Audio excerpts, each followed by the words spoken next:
Bonjour tout le monde. Voilà, aujourd'hui une petite vidéo sur le presse-motte. Donc voilà, ça c'est un outil qui vaut une trentaine d'euros, qui peut remplacer la mise en godet. Donc un presse-motte, ça va tout simplement nous faire des petites mottes de terre dans lesquelles on va semer ou repiquer des plantules. Donc il y a plusieurs types de presse-mottes. Ici j'en ai un qui me fait 4 mottes à la fois, pardon, et qui doit faire environ 5 cm sur 5. Donc c'est parti pour une petite vidéo là-dessus. Donc voilà, pour utiliser le presse-motte, vous avez besoin de terreau, peu importe, du terreau de semi-bouturage ou même du terreau universel, ça fonctionne aussi, et de l'eau. Donc le secret, c'est de bien humidifier son terreau. Donc on va vraiment fabriquer une sorte de boue. Donc on ajoute l'eau au fur et à mesure. Je ne vais pas en faire une trop grande quantité ici parce que le but c'est juste de vous montrer comment ça fonctionne. Et on mélange, pas avoir peur de bien y aller avec les mains. Ici j'ai clairement mis trop peu d'eau, donc on peut y aller vraiment généreusement. J'y vais doucement juste pour que ça ne déborde pas, car j'ai pas pris le meilleur des contenants. J'en ai pris un avec des bords très peu hauts, comme ça vous voyez bien ce que je fais. Donc ici il faut bien mélanger, essayer d'avoir une humidité uniforme sur tout le terreau. En gros, c'est comme si vous faisiez du plâtre ou une pâte pour un gâteau à la maison. C'est aussi une activité qui est très chouette avec les enfants. Comme je vous l'ai déjà dit dans d'autres vidéos, j'ai 3 enfants et ils adorent jouer avec la terre et avec la boue. Donc la préparation de terreau pour presse-motte, c'est une activité qui est très chouette pour les enfants qui sont plus jeunes. Voilà, donc là on commence déjà à avoir quelque chose de plus correct. Donc on voit qu'il est bien humide, quoique il manque encore un peu parce que dans le coin j'ai pas assez bien mélangé. Voilà, je vais même rajouter un petit peu d'eau.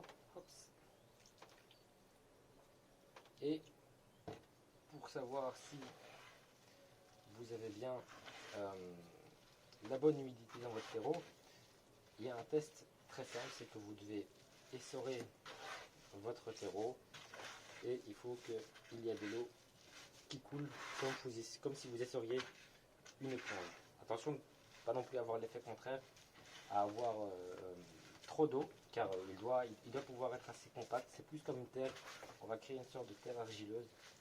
Ici, on va faire le test. Je vais faire une main pour que vous voyez bien.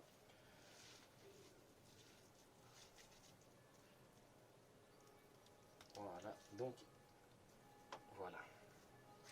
On peut même le faire à la main. Voilà une petite motte qui a été créée, mais qui n'a bien entendu pas la bonne forme. Donc, comment est-ce qu'on l'utilise? C'est assez simple. Hop, je vais juste me laver un petit peu les mains. Voilà.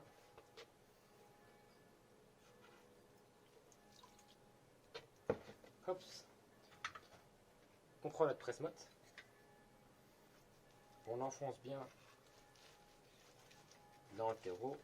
On s'assure bien qu'il est bien rempli, que toutes les alvéoles du presse-motte sont bien remplies. Pas hésiter à tasser un petit peu. Hop. On prend un contenant. Ici j'ai pris un petit panier. Je vais reculer un peu comme ça vous le voyez à l'écran. Hop. On presse pour bien compacter la motte. Et on dépose tout dans le panier. Donc là on voit que j'ai fait 4 mottes assez rapidement avec le trou pour accueillir soit la graine, soit la petite plante qu'on va venir repiquer. Pour vous donner un exemple, ici j'ai fait un semis en motte de tomates et de salade. Les tomates ont prise, les salades je ne sais pas pourquoi elles ne sont pas sorties, donc je vais réessayer. Mais voilà, sur 6 mottes de tomates, il y en a 4 qui ont réussi, donc c'est déjà pas mal. Il y en a même une avec 2 plantes, donc je vais pouvoir repiquer celle-ci.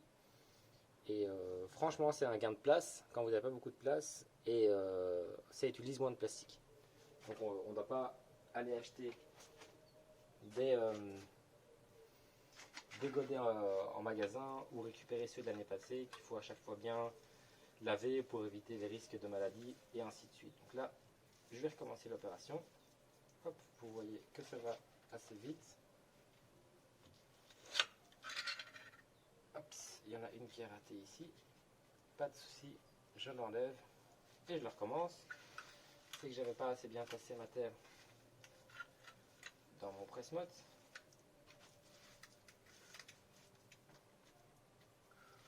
On tasse bien. Et on est parti. Hop. Je vais en faire une petite dernière pour remplacer celle qui avait raté. Je presse, je la sors. Voilà, je vais vous en montrer une en dehors du panier. Donc on voit que c'est une motte avec le trou qui est prévu pour accueillir la graine ou la plantule. Je la mets à sa place. Le petit trou, il est tout simplement fait ici avec des petites boules qui sont mises au fond du presse-motte. Franchement, c'est un outil qui fonctionne bien. Et l'avantage de travailler avec un presse-motte, c'est que pendant la première semaine, quasiment, il n'y a pas besoin d'arroser parce que la motte est tellement humide que ça suffit. Par après, attention, il faut arroser régulièrement parce qu'il n'y a pas de, vu qu'il n'y a pas de plastique autour, il y a plus de surface d'évaporation et la perte d'humidité, l'évaporation est beaucoup plus grande. Donc l'arrosage par après sera peut-être un peu plus important. Voilà, une fois que c'est fait, on peut attaquer le repiquage. Donc ici j'ai une semis avec des semis de poivrons. C'est la même encore que j'ai utilisée dans une autre vidéo, mais j'ai pas eu le temps de tous les repiquer. Et je vais remplir les mottes avec les petits plants de poivrons. Donc, comme d'habitude, on fait attention à avoir un maximum de racines. Ici, je prends les plus petits plants. Je les mets dans ma motte. Et je rajoute un petit peu de terre pour la faire tenir. Voilà. La première est prête. Et après, vous verrez en fonction de l'évolution de votre petit plant, s'il est nécessaire, s'il faut peut-être de le repiquer en godet, ou si vous pouvez aller planter la motte directement en pleine terre. Donc voilà, ça c'est fait. J'étais un peu trop vite, j'ai rangé mon terreau. On reprend un peu de terreau, le même terreau qu'on a utilisé juste avant, et on ferme bien les alvéoles.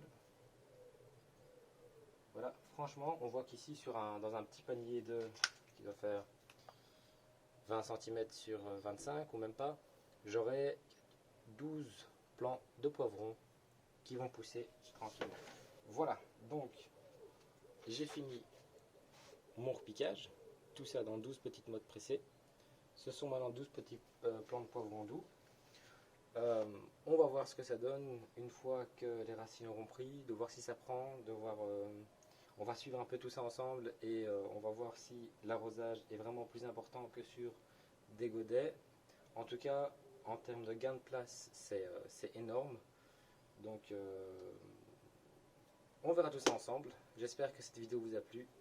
A bientôt, ciao ciao.